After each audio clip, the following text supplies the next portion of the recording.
During the week of San Francisco Pride 2007, I kept my cameraman, John Fauske, very busy, taping my interviews with most of the Grand Marshals. I was relentless in my pursuit of the celebrity, community, lifetime achievement, and organizational Grand Marshals. You sure were. Yes, I was. Stay tuned for a couple of those interviews later in our show. Hey, we're here with Doug Spearman from Noah's Ark. Thank you so much for joining us. Oh, you're more than welcome. It's my pleasure. It's great to be here in San Francisco. And how about being a community Grand Marshal? What do you think about that? Well, I think it's pretty amazing. I think when I kind of jumped up and down when I found out that it was going to actually happen. I mean, I don't think I could get much gayer than I am this weekend. How about your character in Noah's Ark? Tell us a little bit about him. Chance, his name is Chance Counter, and he's a college professor. He's an economics professor at UCLA, and he's married. He's literally married to a guy named Eddie, and they're raising a little girl named Kenya. Little Egypt is so cute. How old is she now? 4? 3, and for the 10th time, her name is Kenya. Well, that shows some diversity on the show, doesn't it? Oh yeah, I think we're actually the most controversial couple because we're 2 gay black men openly raising a child, and that's something you never see on television.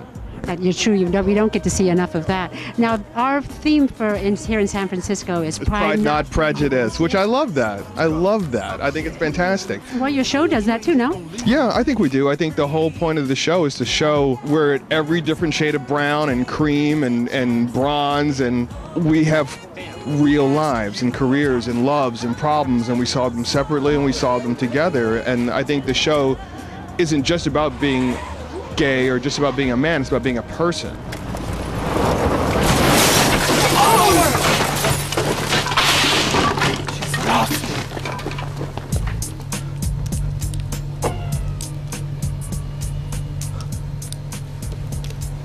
Eddie, we need to talk.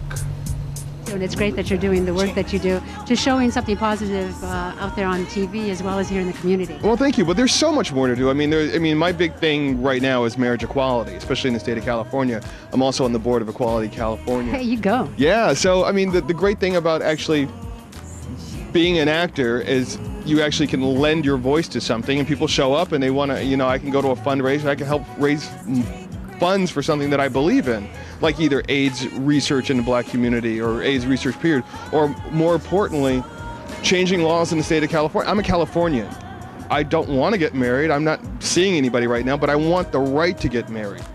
It's about the fact that we should all be able to do the same things in the same state.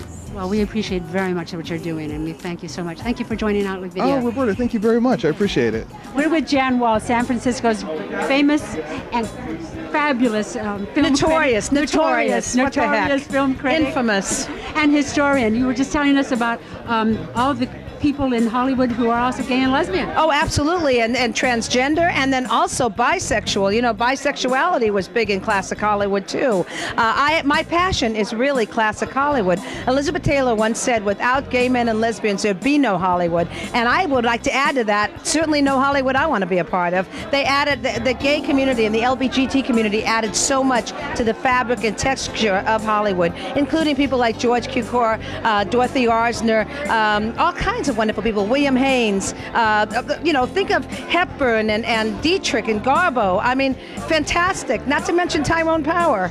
These are all wonderful from past and present people representing the LGBT community. Oh, absolutely. Sir Ian McKellen. I mean, there's so many, not enough, though many can't come out. I've interviewed a couple of stars who literally can't come out. They feel it would hurt their, I feel sorry for them. You know, you gotta feel sorry for them. You don't want to out people, you just want to, you know, the one thing the LGBT community, one of many things that they're so good at, that community is so good at, is compassion and feeling for others. Because you know what it's like to be hurt, and you know what hate crimes are like. And so these poor people have to stay in the closet and live their lives like that.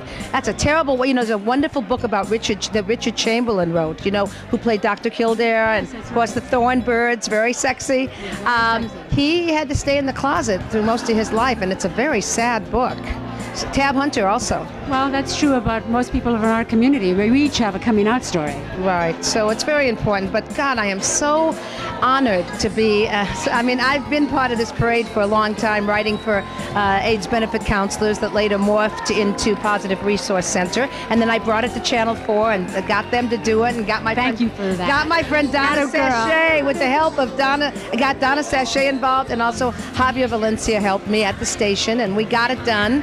And I am just so honored. I mean, I feel very honored. I was raised with a lot of people of the gay and lesbian community in Los Angeles, in show business. So I come at it as a little girl, and I'm thrilled to be wherever there are LGBT people. I am home. We're thrilled to have you being such a great supporter for all of us. Thank you, Roberta. Thank you so much.